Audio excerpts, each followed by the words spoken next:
ದೇವರ ಮಕ್ಕಳಾಗುವಂತೆ ನಿಮ್ಮ ಆತ್ಮಗಳನ್ನು ವಾಕ್ಯದಲ್ಲಿ ಬಲಪಡಿಸುವ ಅನುದಿನದ ಧ್ಯಾನ ಆಗಸ್ಟ್ 23. ಎಲ್.ಎನ್. ಜಿ. ವೈಟ್ ರವರ sons and daughters of god ಎಂಬ ಪುಸ್ತಕದ 236ನೇ ಪುಟ. ಶೀರ್ಷಿಕೆ: ಶಿಲುಬೆಯನ್ನು ದೇವರು ನಮಗಾಗಿ ಸಹಿಸಿಕೊಂಡನು.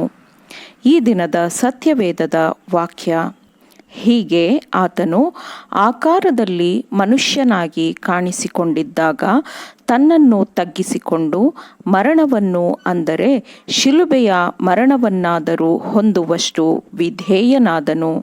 ಫಿಲಿಪ್ಪಿಯವರಿಗೆ 2ನೇ ಅಧ್ಯಾಯ 8ನೇ ವಚನ. ಕ್ರಿಸ್ತನ ಮುಂದೆ ಇರಿಸಲ್ಪಟ್ಟಿದ್ದ ದೊಡ್ಡ ಸಂತೋಷಕ್ಕಾಗಿ ಕ್ರಿಸ್ತನು ಶಿಲುಬೆಯನ್ನು ಸಹಿಸಿಕೊಂಡನು, ಅವಮಾನವನ್ನು ಅನುಭವಿಸಿದನು ಮತ್ತು ದೇವರ ಬಲಗಡೆಯಲ್ಲಿ ಶಾಶ್ವತವಾಗಿ ನೆಲೆಗೊಂಡನು. ಈ ಲೋಕದ ಸಲುವಾಗಿ ಅವನು ತನ್ನನ್ನೇ ಯಜ್ಞವಾಗಿ ಅರ್ಪಿಸಲು ಕ್ರಿಸ್ತನು ಮರಣ ಹೊಂದಿದನು ಮತ್ತು ಕ್ರಿಸ್ತನನ್ನು ಸ್ವೀಕರಿಸುವ ಎಲ್ಲರಿಗೂ ದೇವರು ಕೊಡುವ ಉಡುಗೊರೆಯಾದ ಪವಿತ್ರಾತ್ಮದ ಉಡುಗೊರೆಯನ್ನು ಎಲ್ಲರಿಗೂ ಆತನ ಯಜ್ಞದ ಮೂಲಕ ಕೊಡಲಾಯಿತು. ಪರಲೋಕ ಮಂಡಲವು ಮತ್ತು ಲೌಕಿಕ ಶಕ್ತಿಗಳು ಕಂಡಿರುವ ಹಾಗೆ ಬಿದ್ದು ಹೋದ ಈ ಲೋಕವು ದೊಡ್ಡ ಹೋರಾಟಕ್ಕೆ ಇರುವ ಯುದ್ಧ ಭೂಮಿಯಾಗಿದೆ.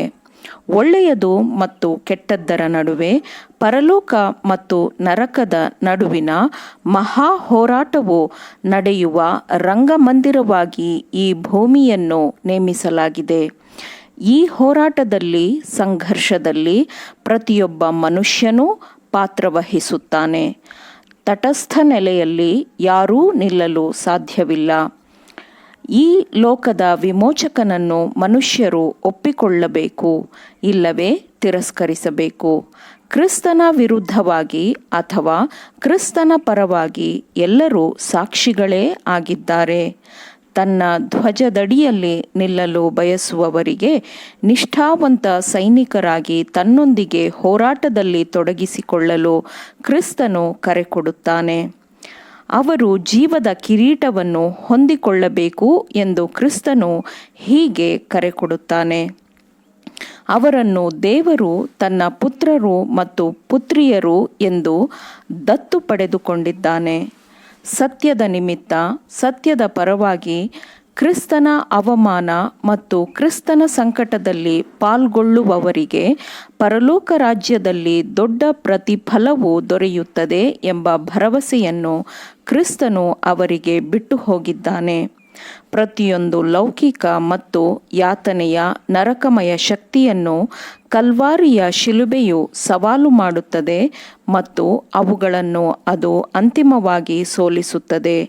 ಶಿಲುಬೆಯಲ್ಲಿ ಎಲ್ಲ ಮಾನ ಪ್ರಭಾವಗಳು ಕೇಂದ್ರೀಕೃತವಾಗಿದೆ ಮತ್ತು ಅಲ್ಲಿಂದಲೇ ಸಕಲ ಒಳ್ಳೆಯ ಪ್ರಭಾವಗಳು ಹೊರಡುತ್ತದೆ. ಅದು ಆಕರ್ಷಣೆಯ ದೊಡ್ಡ ಕೇಂದ್ರ ಬಿಂದುವಾಗಿದೆ, ಯಾಕಂದರೆ ಮಾನವ ಕುಲಕ್ಕೆ ಕ್ರಿಸ್ತನು ಶಿಲುಬೆಯ ಮೇಲೆ ತನ್ನ ಪ್ರಾಣವನ್ನು ಕೊಟ್ಟನು. ಮನುಷ್ಯನನ್ನು ತನ್ನ ಮೂಲ ಪರಿಪೂರ್ಣತೆಗೆ ಮರುಸ್ಥಾಪಿಸುವ ಉದ್ದೇಶಕ್ಕಾಗಿ ಈ ಯಜ್ಞವನ್ನು ಅರ್ಪಿಸಲಾಯಿತು. ಮನುಷ್ಯನನ್ನು ಜಯಶಾಲಿಗಿಂತಲೂ ಹೆಚ್ಚಿನವನನ್ನಾಗಿ ಮಾಡಲು, ಗುಣಸ್ವಭಾವದ ಸಂಪೂರ್ಣ ರೂಪಾಂತರವನ್ನು ಮನುಷ್ಯನಲ್ಲಿ ತರಲು ಯಜ್ಞವನ್ನು ಮಾಡಲಾಯಿತು. ಕ್ರಿಸ್ತನ ಬಲದಿಂದ ದೇವರ ಮತ್ತು ಮಾನವನ ಶತ್ರುವನ್ನು ಜಯಿಸುವವರು ಎಂದಿಗೂ ಬಿದ್ದು ಹೋಗದ ದೇವದೂತರಿಗಿಂತಲೂ ಹೆಚ್ಚಿನ ಸ್ಥಾನವನ್ನು ಪರಲೋಕದ ಅಂಗಳಗಳಲ್ಲಿ ಅಲಂಕರಿಸುತ್ತಾರೆ. ಆಮೇನ್. ದೇವರ ವಾಕ್ಯಗಳನ್ನು ಶ್ರದ್ಧೆಯಿಂದ ಆಲಿಸುವವರು, ಪಾಲಿಸುವವರು ಆಗಬೇಕೆಂದು ನಿಮ್ಮನ್ನು ಉತ್ತೇಜಿಸುತ್ತೇನೆ. ಪರಿಶುದ್ಧಾತ್ಮನ ಸಹಾಯದಿಂದ ಆಲಿಸಿದ ನಿಮ್ಮೆಲ್ಲರಿಗೂ ಧನ್ಯವಾದಗಳು. ಮತ್ತೆ ದೈನಂದಿನ ಧ್ಯಾನಕ್ಕಾಗಿ ನಾಳೆ ಸಂಧಿಸೋಣ. ಆಮೇನ್.